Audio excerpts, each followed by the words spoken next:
Hello guys, welcome back to my channel. അപ്പം ഇന്ന് നമ്മളൊരു ചക്കപ്പുഴുക്കുമായിട്ടാണ് തിരിച്ചു വന്നിരിക്കുന്നത്. ചക്കപ്പുഴുക്ക് ഉണ്ടാക്കാൻ ഒരുവിധം എല്ലാവർക്കും അറിയുന്നുണ്ടായിരിക്കും. പക്ഷേ ഞങ്ങളുടെ വീട്ടിലുണ്ടാക്കുന്ന രീതി ഇങ്ങനെയാണ്.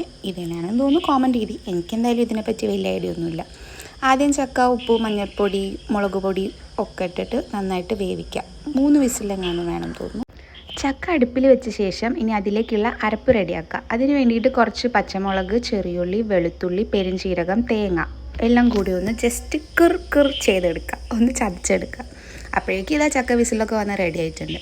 ഇനി ഈ മിക്സ് അതിലേക്ക് ഇട്ടതിന് ശേഷം ഗ്യാസ് ഓൺ ചെയ്ത് ജസ്റ്റ് ഒന്ന് ചൂടാക്കിയെടുക്കുക. തിള വരാനൊന്നും പാടില്ല എന്ന് തോന്നുന്നു, എനിക്കറിയില്ല. എന്നിട്ട് ഈ മിക്സിൻ്റെ അകത്തേക്ക് കുറച്ച് പച്ച വെളിച്ചെണ്ണ ഒഴിച്ചിട്ട് നന്നായിട്ട് മിക്സ് ചെയ്തിട്ട് നമുക്ക് ഉപയോഗിക്കാം.